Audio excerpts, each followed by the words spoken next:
2 isanjato ny asa fanamboarana ny ampahany voalohany amin'ny lalam-pirenena fa 470 no vita amin'izao fotoana izao. Basy tsy ara-dalàna hatrany amin'ny 790 no tafaverina ny mpitandro filaminana tao Fianaratsoa. Mihamafana ny ady eo amin'ny Palestina sy Israel.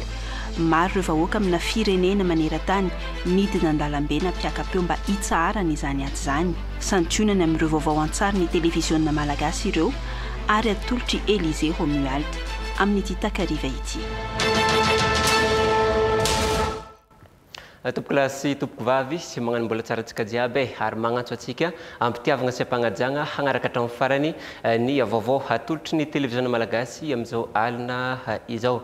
Vaovao amin'ny tontolon'ny fanabeazana avy hatrany sy no isy tarantsika ny fiarana satria dia omaly dia nidina antsehatra nijery ny fizotry ny fanotana ny taratasym-panadinana ny ministry ny fanabeazam-pirenena tetsy amin'ny Knapimady ary nandritra izany sy no nila zany fa ho voatazana avokoa fa ny tety andro napetraka mikasika ny fanadinam-panjakana CEP sy ny BEPC mitatra ny andindin'izay tojo fanomezana sy Andry Rajonarvao.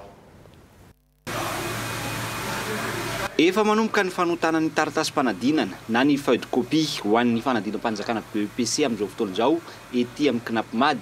Rehefa vita izany dia iroso avy hatrany amin'ny fanotana ny laza adina na ny sujet d'examen ho an'ny CEPE sy ny BEPC ny avy eo anivon'ny ministeran'ny fanabeazam-pirenena.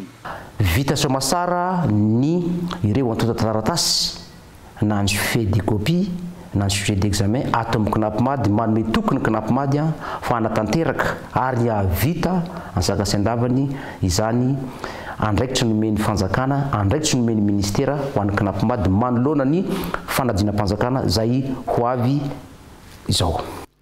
Nambaran'ny ministra tamin'ity fitsidiana tety amin'ny Knapimady ity fa voahaja avokoa hatreto ireo tety andro napetraka amin'ny fikarakarana sy fanomanan'ireo fanadinam-panjakana roa dia ny CEPE sy ny BEPC ireo. Antenaina ny toizan'izany hatrany amin'ny fotoanan'ny fanadinana. Izany taratasy fanadinana izany dia tsy maintsy ho tonga soamantsara any amin'ireo toerana tsirairay avy izany eo ireo centre d'écrit manerana ny Madagasikara na ho an'ny BEPC izay ka na eo koa ny laza adina ho an'ny BEPC sy ny CEPE dia tsy maintsy ho tonga soamantsara any amin'ny centre d'écrit tsirairay avy. Ampatsiahivina fa ny CEPE dia ho toto sainany fa 9 ny volana Jolay ho avy izao. Ny BEPC kosa dia ny fa 7 hatramin'ny fa 12 ny volana Jolay no hanaovana azy. Zay sy ny amin'ina fa nandritry ny fitsidiana nataon'ny ministry ny serasera sy kolontsaina sady mpiasy ny faritra Vakinakaratra tao Betafo omaly dia nanolotra fampitaovana hanatsarana ny RNM sy TVM hatao Betafo ny tenena zay hampitainy Norvao Rabarjona sy Blaise rery manantso amintsika ny andindeniny. Tsy natao hosakana ho amin'ny fampandrosoana ny fisian'ny valanaretina coronavirus. Miezaka ny fitondram-panjakana manatanteraka ny vinanasa efa napetraka. Anisan'izany ny fanatsarana ny onjam-peo sy ny fahitalavim-panjakana toy ny eto Betafo.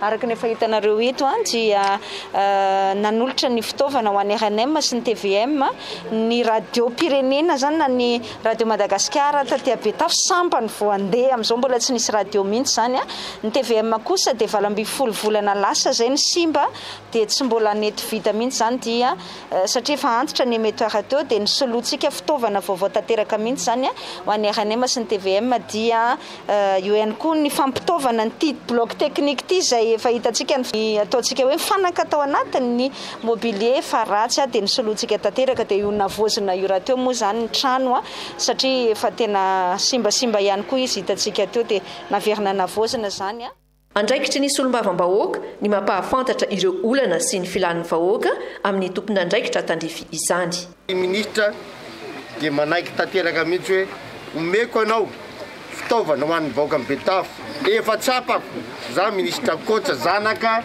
ianareo ka za reny dia mahafantatra ny mahasoanareo sota madame le ministra ty tanàna Djoronao ty moa dia fantatra fa tanàna niavo izy ty tanàna nandrina enao zay nanao solitety dia hoasoavina ho androan'ny vahoaka dia hoela fanapahana.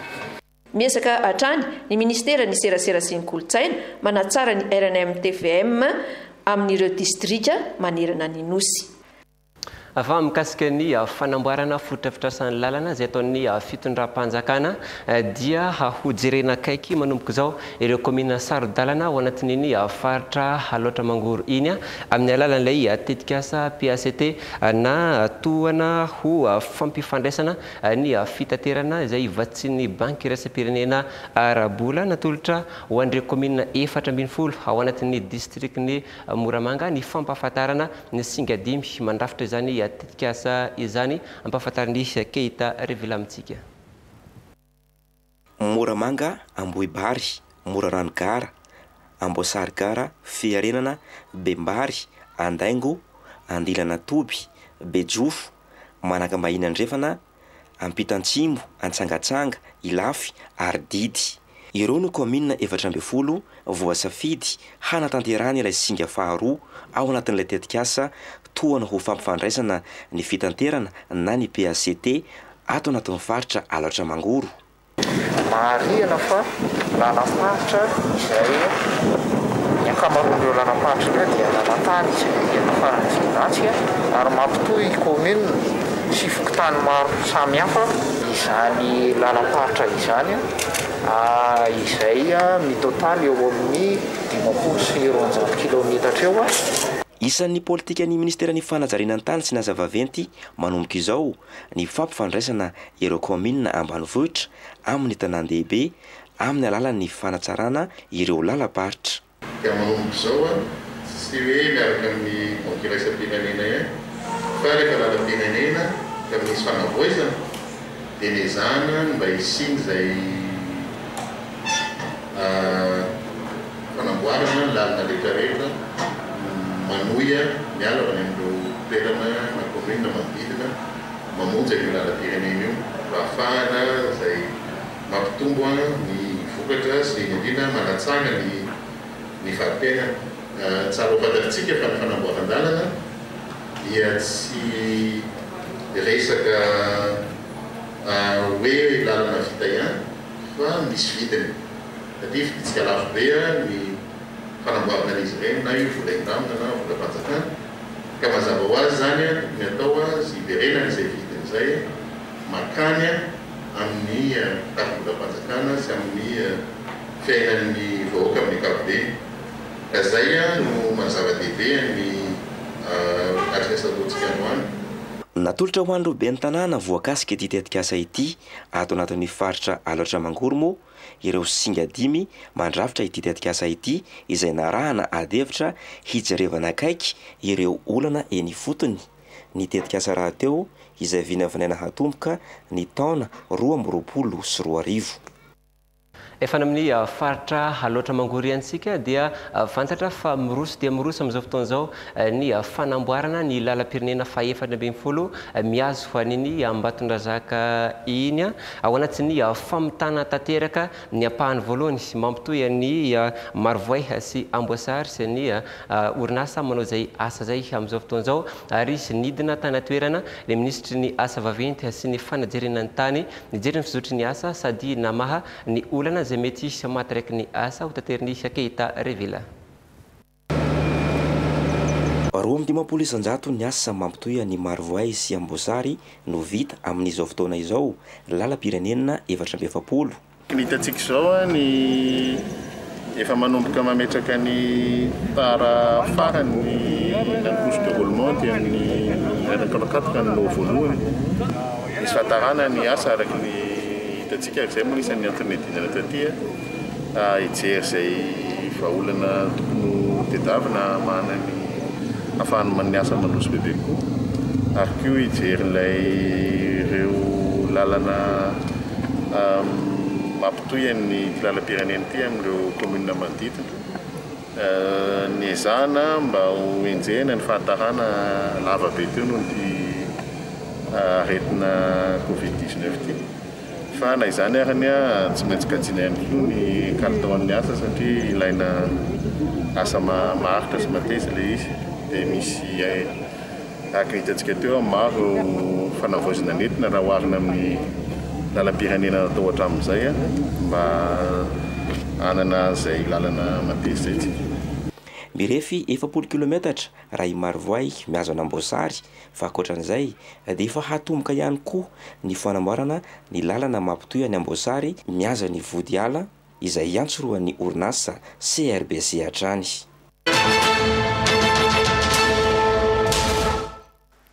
Vaovao amin'ny tontolon'ny zavakanto no indesitsika misantatra ny tapany faharoa amin'izao fampalambavao izao satria nanakoako maneran-tany hatramin'ny omaly alina ny nandrombahan'ilay teratany malagasy antsoina hoe Marguet ny amboara tamin'ny andiany fahafolo tamin'ny fifaninanana de Voice France salanisa valambenimpolo moa no nazon'ny fandresena ndeo fantaritsika ao anatin'ity fanadidina ty hoe izy marina izany Marguet zany miaraka amin'ny tojo fanomezana miora hariniaina sy Andri sy Radio Narvao. Not you after straying, even if I can't stop crying.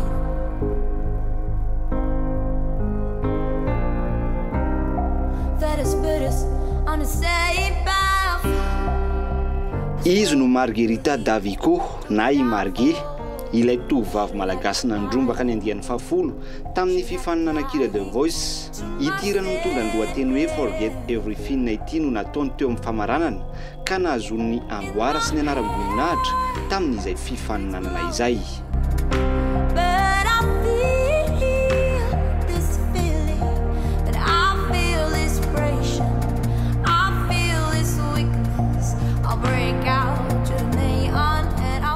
Raiky amin'ny 20 taona izy amin'izao fotoana izao, malagasy ny reniny ary italiana kosa ny rainy. Je suis née à Madagascar, plus précisément à l'hôpital Pepe Latanan, à Mamassi, dans la capitale, qui est Antananarivo.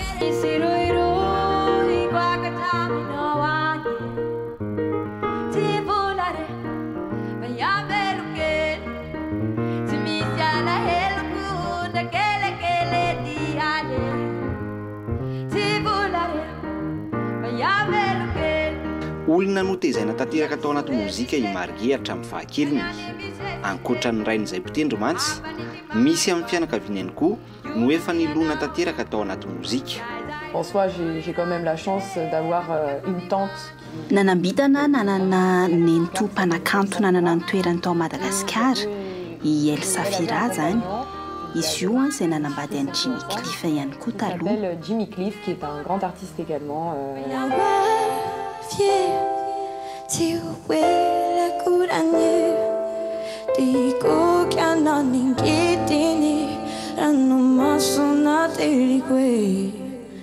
Mialohan'ny findrany tany Frantsa nanony fianarany teto Madagasikara no nanomboan'i Marguet efa nisan'ny fifaninana-kira nataony teto.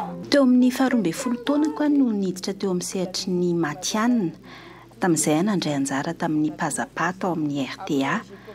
Dia avy eo nitohy tamin'ny fandarana iray tao amin'ny Dreamina zay tamin'ny 14 taonako We Love Cover. Izaho moa no nandrombaka izany tamin'izany fotoana izany.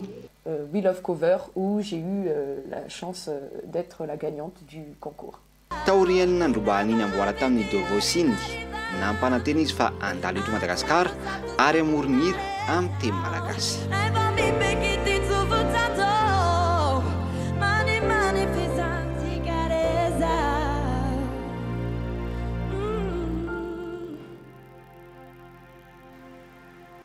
Ya zay ny makasika an'iny vaovaon'ny zavakanto iny fa avadika amin'ireo vaovaon'ny fahasalamantsika ho sataritsika amin'ny hatarimarika ny fivoaran'ny coronavirus eto Madagasikara. Toy izao indray ny antotanisa mahakasika ny valinaretina Covid-19 teto Madagasikara raha ho an'ny datany 10 Mei 2024. Miisa 930 ireo tranga vaovao, miisa 50 kosa ireo sitrana somatsara, 7 no isan'ny maty, miisa 700 kosa ireo natao fitiliana. Amin'izao fotoana izao dia miisa 7,750 ireo mbola manaraka ny fitsabona ka ny 7,900 amin'izy ireo no mampiseho endrika fahasarotana na forme grave.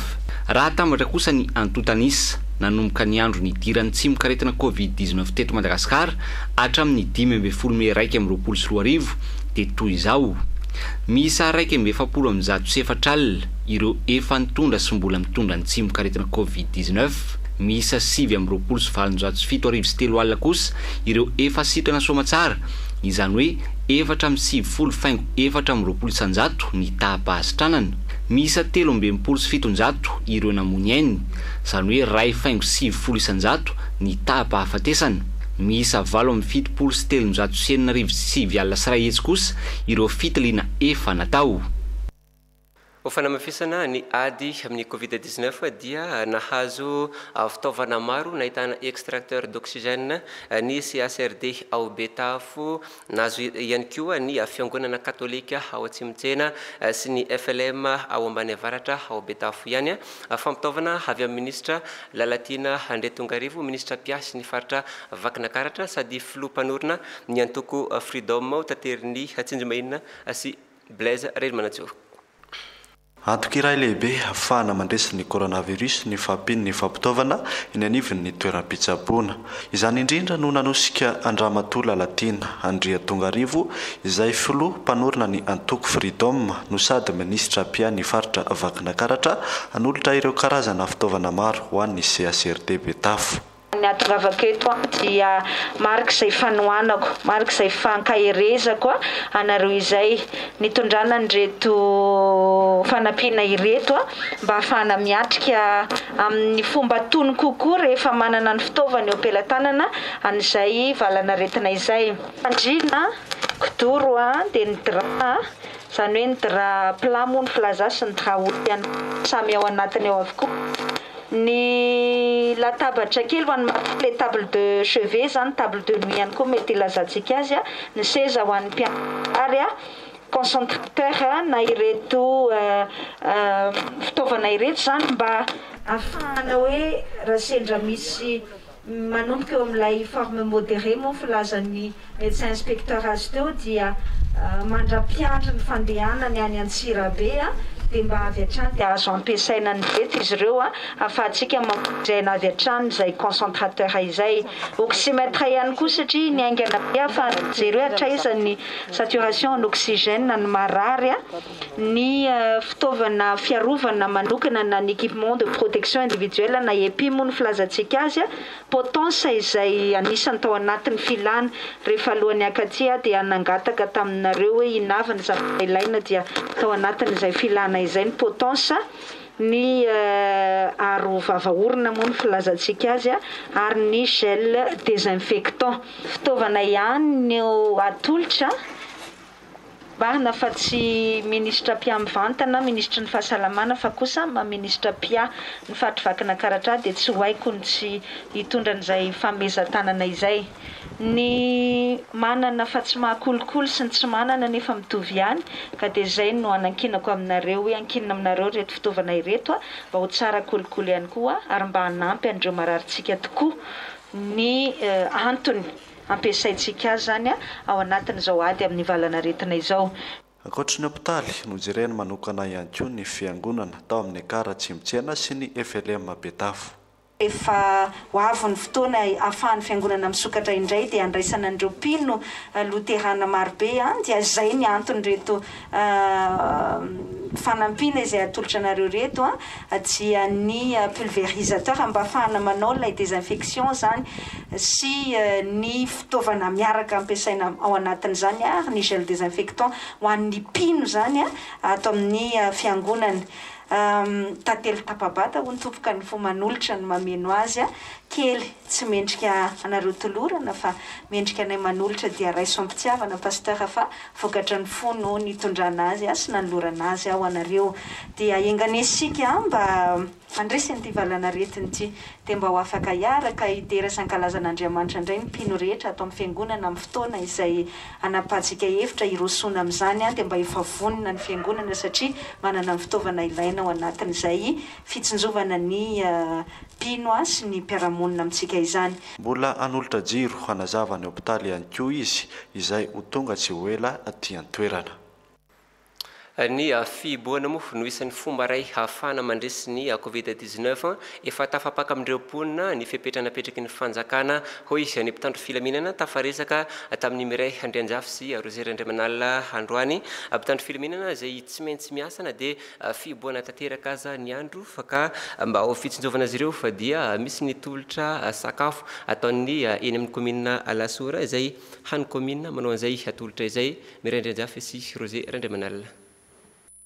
Siri cantonniera ataonay androany zay sakafo ny gendarme maramila police communale sasany commune zay no fananay androany eto. Tsy sakafo ho an'ny fianakaviana ity karakaray madame Lydia sy madame Violette ity fa sakafo ho an'ireo mpiara-miasa sy ireo mpitandro ny filaminana izay voatery tsy maintsy miasa to azy.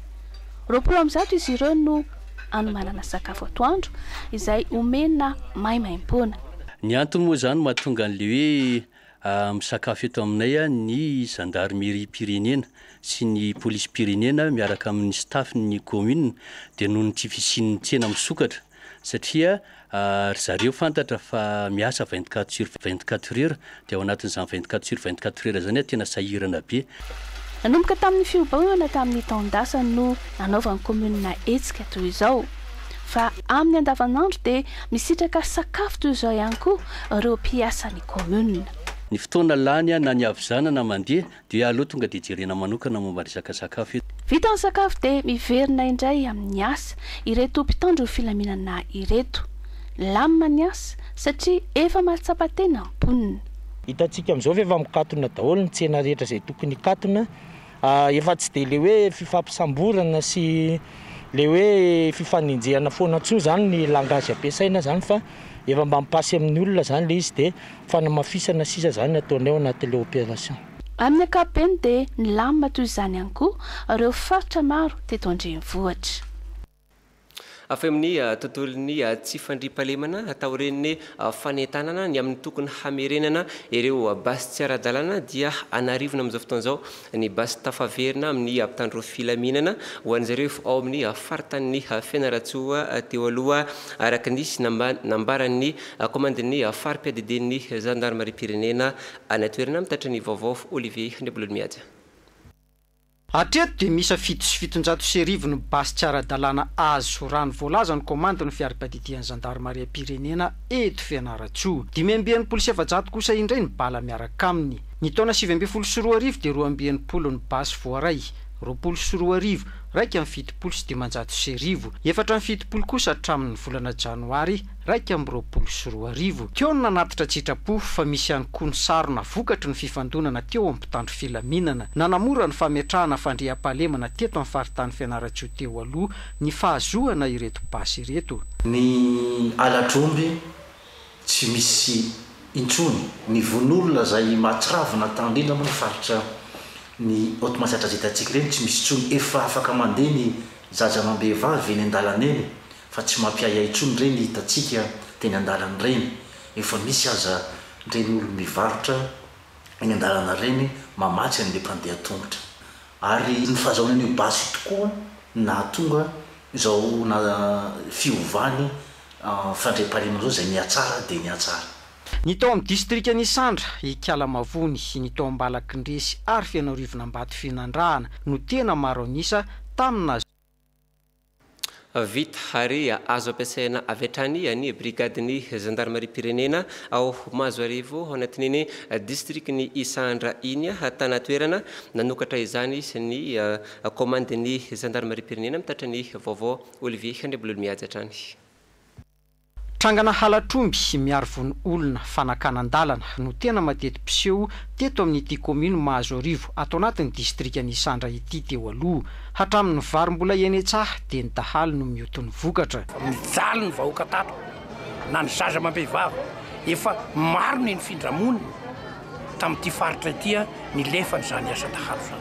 Ary zany fitaovam-piadiana mahery vaika zany dia nisy tamin'ny tony toerany itony ary dia nanapotika ny vahoaka tato napetraka ny fotodrafitrasana ny brigady mba hanakaiky bebe kokoa ny vahoaka ka hanafoana ny asandahalo isia ny fandriam-pahalemana maharitra niainga tamin'ny fidinana andriamato premier ministre sy ireo ministre miandraikitra ny fandriam-pahalemana heritaona maherikely lasa izay tamin'izany fotoana izany dia voalaza fa nampitandro filaminana aza dia efa nila tsy ho tafiditra intsony tamin'ny itony tanàna itony satria dia nanjakany dahalo tanteraka zany taty amin'ny faritra taorin'izay dia nanapa-kevitra ny fitonam-panjakana fa hoatsangana eto ity tomparitra ity ny resaka fandriam-pahalemana moa tsy afaka miandry fa tsy maintsy manosotrany ka nireo zandary reo zany dia efa tonga taty efa elaela ihany fa androany nanombona amin'ny fomba ofisialy miasa androany ihany koa zany nanolorana ny zareo nireo fitaovana isan-karazany ny fitaovam-piadina ny fitaovana informatika ny fifandraisan-davitra sy ireo fitaovana ao anaty birao rehetrarehetra ary amin'izao fotoana zao dia irahantsika mahita na ny teny andarana aza fa dia na ny zaza mbehivavy aza dia mivezivezy eny an-dalana eny fa dia azo lazaina fa efa tena voafetateraka ny fandriam-pahalemana aty amin'ity faritra ity arak'izany dia efa afaka mamokatra afaka mivezivezy an-kahalalana ny mponina ary tato anatin'ny fotoana fohy dia efa miazakazaka midina ety amin'ny kominy mahazo arivo avokoa ireo tetikasa mpampandrosoana maro izay tsy nisy teo aloha hanoana ny vahoaka hafahany manamafy manasara ny famokarana zay ataon'izy ireo ny resaka tsy fandriam-pahalemana sika teo fa maro amin'izao fotoana zao ny tanora no lasa miankin-doha tanteraka amin'ny zava-mahadomelona azo atao tsara nefa ny miala amin'izany ary fantatra fa tanora latsiky ny 5 taona no ankamaroan'ireo manaraka fitsaboana araky ny fanadiadiana nataony hivitoerana iray mpanao mpitsabo sady miady amin'izay fiankinan-doha amin'ny zava-mahadomelona zay araky ny fanadiadiana nataony maritra Marikoto. Tanora 9 hatramin'ny 12 taona ny 570 isanjato ny olona tsaboina noho ny fiankinan-doha amin'ny zava-mahadomelona araka ny nambarany avy amin'ny fikambanana Aroaina. Maro ny voka-dratsy ny fifohana sikara, ny fisotroana toka sy ny fandraisana zava-mahadomelona eo amin'ny fahasalamana sy ny fiarahamonina. Ny tanora no tena voasarika amin'izany. Toy ny nahazo ny tanora iray monina eto Ambohitsoroa Ambohidratrimo izay tafalatsaka tamin'ny fifohana rongony. Ankizy ohatran'ny hoe fianakaviana fiarahamonina zany zaza voaroapolo taona izy zany dia nandritra ny 2 taona izy zany nidoroky.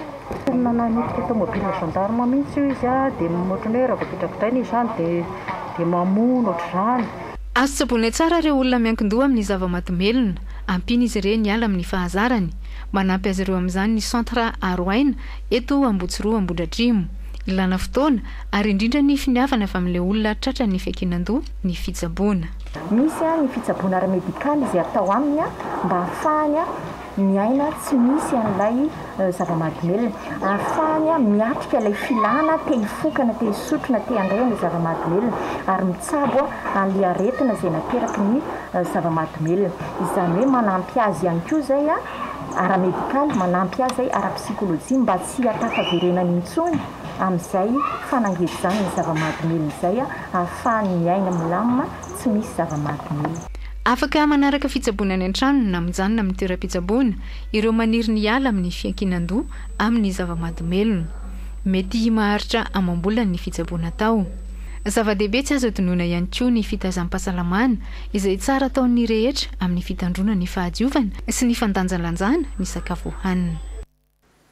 Iverenantsika vetivety ny vaovao mahakasika ny fanamboaran-dalana, nanara-maso ny fanamboaran-dalana amin'ny faritra Moronmaniny ny tompona andraikitra avy eo anivon'ny ministeran'ny asa vaventy sy ny fanajerena ny tany ireo lalana mampifandray sy ny komina ao Madiala sy Manandrina no nanaovana fitsirina ho tateriny Miora Harniaina. Lalana 13 kilometatra mampitohy Ambalasoaray sy Ambohimitompo 1 ity efa vita ka nanaova ny ministeran'ny fanajarena ny tany sy ny asa vaventy avy ao amin'ny Fohibe fitsiriana ity. Lalana kominaly mampifandray komuna 5 ato amin'ny distrikany Madiala izy ity. Tsy tonga ny fiara teto, enina ny camion aza, tongotra na moto ihany no afaka taty. 13 kilometatra ny lalana nangatahana satria ity dia ohatran'ny lalan-drano tapaka. Rehefa misy marary tagny Ambohimitompo dia lanjaina tonga any amin'ny encouragement mba atolahy mamonjy taxi brosy. Misy indray ny maty tamin'ny zanam-pelezana dia lanzaina ihany koa avy egny mamonjy aty an-tanindrazana. Ity lalany ity nefa mampitohy commune anankidimy. Voakasiky ny Kianjandrakefina Ambomitomby 2, Ambomitomby 1, commune Agnalapasina sy Abomanga du Sud, district ny Fanadina. Satria ny entana rehetrarehetra mamasy agny amin'ny district commune Ambomanga du Sud sy Agnalapasina dia miditra avy eto Ambomitomby aby ny entana. Ka tamin'ny mbola sy vita ny lalana zany dia lanjana soroko tany Ambalasoray aby izay entana rehetrarehetra izay. Nosoloana tany mafy kokoa ireo lalana mamotaka. Misy ampahany natao pavé ary ny ara-dalana tamin'ny fanamboaran-dalana ireo fototra fandehanan'ny rano. Ezaka manaraka hoy ny tompon'andraikitra ny ampahan-dalana Ambositra Ambalasoray. Fa taty amin'ny distriktan'ny Manandrina kosa, mitotaly 12 kilometatra ireo lalana tena ratsy nasiana fanamboarana taty an-toerana. Lalana izay natao tao anatin'ny adiny 3 na 4 ora no efa vita anatin'ny antsasakadiny amin'izao fotoana izao. No atsaraina ahitsy kokoa ireo lalan-tany tena ratsy. Fomba fiasa anatsarana ny fanamboaran-dalana izao fidinana ifotony ataon'ny ministera foibe izao. Afatra ampatiako lazaina an'le vahoaka izay mipetraka amin'itony toerany itony dia ny fampiasana an'le sarety izay vingo kodiarany. Reny ny tena manimba lalana. Ary tena manimba tsisy dika ny anamboarana an'io lalana io raha ohatra ka ajanona mbola ho vingo kodiaran'ny sarety. Ary rehefa miezaka daholo amin'izao fotoana izao ny faritra sasany mamadika an'io kodiarana avy io pneu dia mba etanina zany ny vahoaka ety amin'itony faritra itony vita io ny lalana raha tiana teza io lalana io dia mifampitaizitsika menakavy fanentana ny amin'io mba hovay pneu reny kodiaran'le sarety aty. Anamora ny fivezivezen'ireo vokatra ny fahavitany lalana aty amin'ny commune Toitony, ny distriktan'ny Manandrina izay malaza amin'ny famokarana voasary, ny katsaka ny mangahazo ary ny vary. Vaovan'ny trangam-piarahamonina trano lehibe iray atetsy Ankadifotsy noho ny rihitra omaly court-circuit no voalaza fa niandohan'ny afo ary saika tsisy noraisina avokoa ny entana atao anatin'izany sy nijery sy ny zava-misy tena toerana Inorso Randriamanana sy Fanirikely.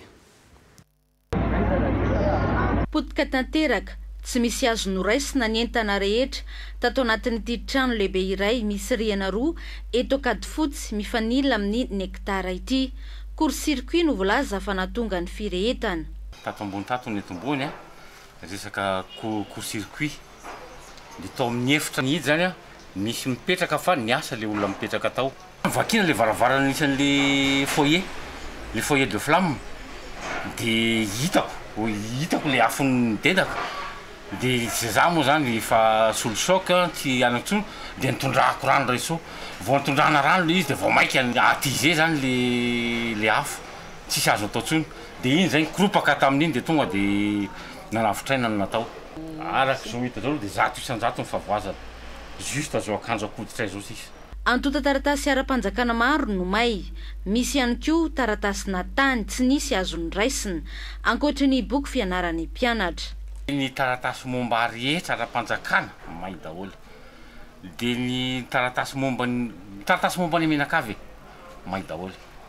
Ty trano ty raha mahita zao fa ty anisan'ny anatin'ny patrimoine national ty satria trano maison traditionnelle ary ty anisan'le tsy azo kitihana tsy azo transformer. Les architectures sy les boisements tato anatiny tena construction traditionnelle. Omaly tamin'ny 7 ora latsaka fahefany ariva no niandohan'ny afo.